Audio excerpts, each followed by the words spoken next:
New Zealand is home to some of the most beautiful landscapes on Earth.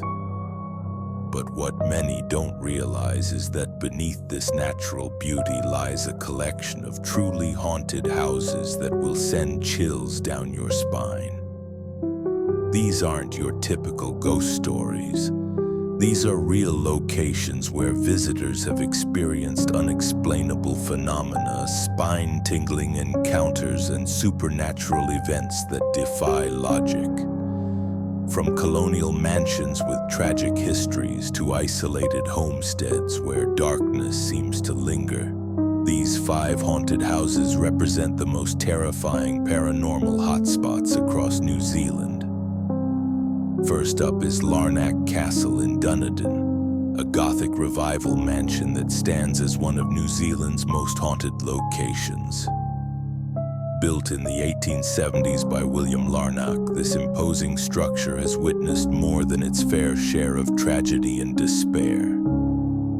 The castle's dark history began with William's first wife, Eliza, who died young, followed by his second wife, who also met an untimely end. But it was William's own tragic suicide in 1898 that seemed to seal the castle's fate as a beacon for paranormal activity. Visitors regularly report seeing apparitions throughout the castle, with the most common sighting being that of Eliza Larnac herself, still wandering the halls in her wedding dress. One tour guide recounted how she was locking up late one evening when she heard the distinct sound of a woman sobbing coming from the ballroom. When she investigated, she found the room empty but ice cold, with the overwhelming scent of roses filling the air. Others have reported feeling invisible hands touching their shoulders, sudden temperature drops, and the sound of footsteps echoing through empty corridors. The castle's tragic energy seems to permeate every room, making it impossible to ignore the presence of those who never truly left. Moving north to Wellington, we encounter Antrim House, a Victorian mansion that has earned its reputation as one of the most actively haunted buildings in the capital. Originally built as a private residence, the house later served as a hospital during both World Wars, witnessing countless deaths and immeasurable suffering. The combination of domestic tragedy and wartime horror has created what paranormal investigators describe as a perfect storm of supernatural activity. Staff members who work in the building, which now houses government offices, refused to work alone after dark. One security guard described his terrifying encounter with what appeared to be a nurse in an old-fashioned uniform, walking the halls with a lantern that cast no shadow. When he called out to her, she turned to face him, revealing hollow eye sockets and a mouth frozen in a silent scream before vanishing into thin air. Other phenomena include doors that slam shut on their own, elevators that stop at floors where no one has pressed the button, and the persistent sound of medical equipment beeping in rooms that have been empty for decades. The building's dark history seems to replay itself nightly, trapping the spirits of those who suffered within its walls. Our third location takes us to Riccarton House in Christchurch, a colonial mansion that has stood since 1856 and harbors secrets that its walls refuse to release. The house was built by the Dean's family and has remained in their lineage for generations, but it's the unexplained deaths and mysterious disappearances associated with the property that have given it its sinister reputation. The most documented haunting involves the spirit of a young woman who allegedly died in the house under mysterious circumstances in the early 1900s.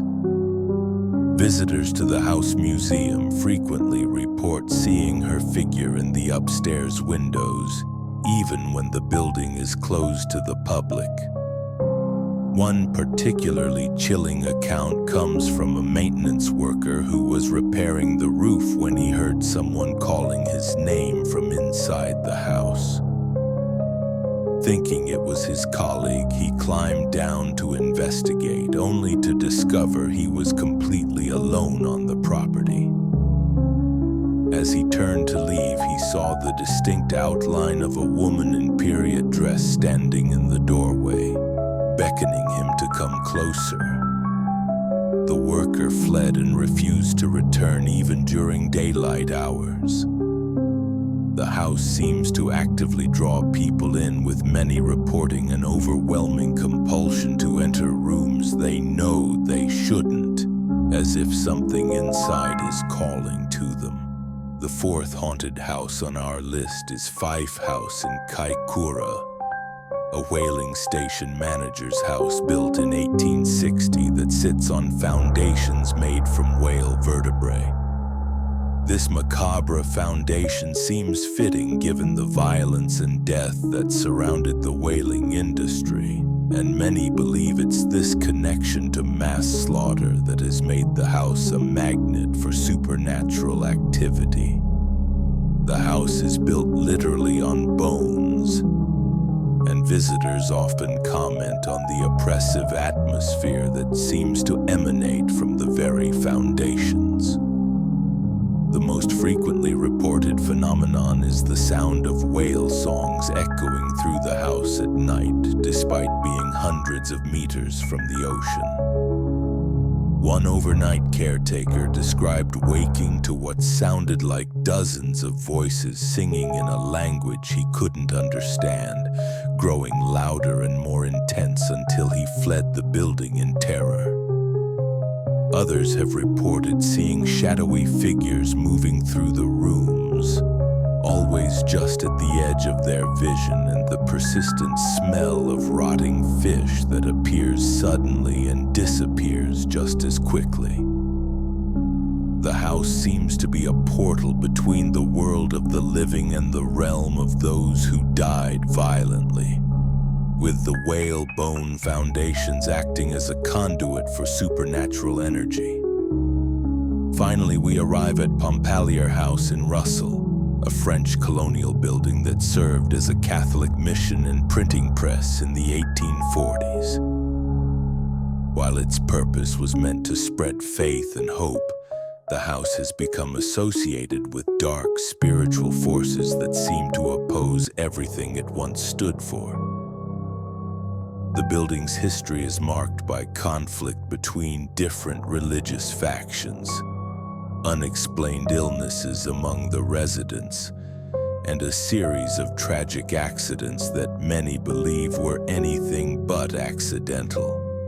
The most disturbing reports come from the printing room, where visitors have witnessed the printing press operating on its own, producing pages covered in text that appears to be written in Latin but makes no grammatical sense.